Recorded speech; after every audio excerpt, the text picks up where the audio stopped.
Hola, vamos a resolver el problema 11 del boletín sobre campo magnético. Dice, un protón con una energía cinética de 20 electronvoltios se mueve en una órbita circular perpendicular a un campo magnético de un Tesla. Calcula el radio de la órbita, la frecuencia del movimiento y justifica por qué no se consume energía en este movimiento. Y da como datos la carga del protón, la masa del protón y la equivalencia de un electronvoltio, ¿vale? Son 1,6 por 10 elevado a menos 19, en este caso julios.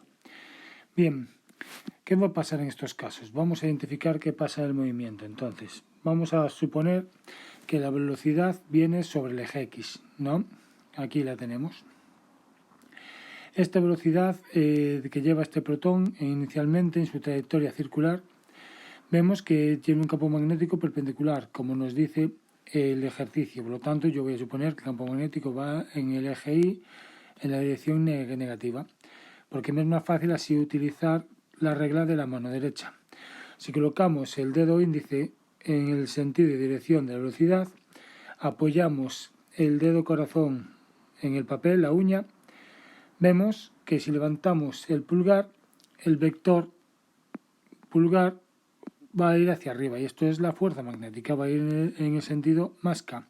¿Qué pasará aquí? Pasará que esta velocidad, al meterse dentro de un campo magnético, este protón va a girar haciendo una circunferencia con una trayectoria circular así, ¿no? Como vemos que ya no se especifica el enunciado.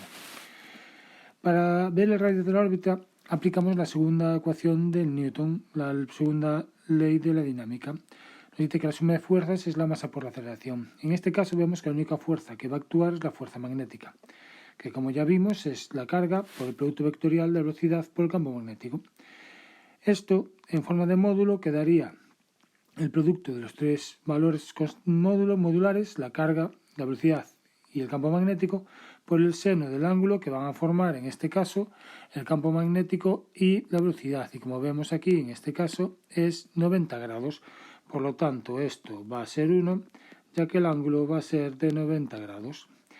Por lo tanto, ya me queda que el campo magnético, esta fuerza, va a ser la carga por la velocidad por el campo magnético. Como me dice que es movimiento circular, vemos que la aceleración que va a aparecer por movimiento circular es la aceleración centrípeta. Esta aceleración centrípeta, este vector, será la velocidad al cuadrado partido por el radio por el vector normal o el que va al centro de curvatura.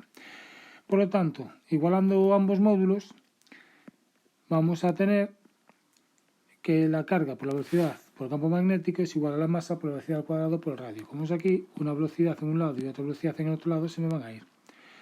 Y despejando el radio tenemos esta expresión. ¿Pero qué pasa? Que no tengo la velocidad, como veo aquí en azul. Por lo tanto, tengo que calcularla. Y de aquí vamos a utilizar el valor de estos 20 electronvoltios, que es la energía cinética. Por lo tanto, la energía cinética la paso al sistema internacional, que es en julios, con la equivalencia que me da el enunciado. Por lo tanto, 20 electronvoltios y un electronvoltio son 1,6 por 10 a la menos 19 julios y tengo una energía cinética de 3,2 por 10 a la menos 18 julios. Esta energía cinética va a ser siempre un medio de la masa por la velocidad al cuadrado. Y de aquí despejamos la velocidad. Por lo tanto, será la raíz cuadrada de 2 veces la energía cinética partida de esta masa. Sustituyendo todos los datos enunciados, obtenemos una velocidad de 6,19 por 10 elevado a 4 metros por segundo. Y la introducimos en la ecuación anterior. Por lo tanto, sustituyendo todo, vemos que vamos a tener un radio, en este caso, de 6,46 por 10 a la menos 4 metros. Para ver la frecuencia del movimiento, lo único que tenemos que hacer es ver que es un movimiento circular uniforme. ¿Por qué un movimiento circular uniforme? Recordar que este campo magnético, esta fuerza magnética, solo cambia la dirección de la velocidad. Por lo tanto, su módulo va a ser constante. Y como es un movimiento circular, será un movimiento circular uniforme. Por lo tanto, la velocidad va a ser la velocidad angular por el radio. Y la velocidad angular es 2pi por la frecuencia. Despejamos esta frecuencia y tenemos que es la velocidad partido 2pi por el radio. La velocidad ya la calculamos antes de la energía cinética. Y el radio ya lo calculamos en el apartado A. Sustituyendo los valores obtenemos una frecuencia de 1,53 por 10 a la 7 hercios. Importante. Vamos a conservar siempre las cifras significativas. En este caso usamos 3.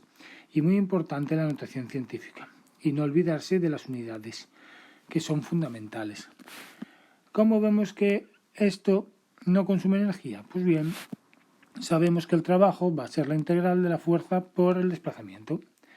Vemos que la fuerza que actúa en este caso es la fuerza magnética y el desplazamiento dr.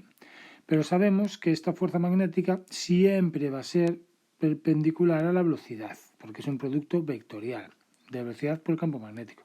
Por tanto, la fuerza magnética siempre es perpendicular a la velocidad.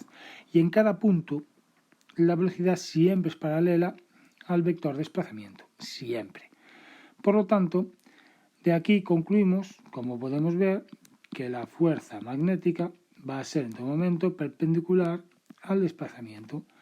Y esto me da que el producto escalar de dos vectores, en este caso de R, sería los módulos por el coseno del ángulo, y en este caso el ángulo son 90 grados y el coseno de 90 es 0. Y aquí tenemos la explicación porque no existe trabajo. Si no existe trabajo, no consume energía en ningún momento.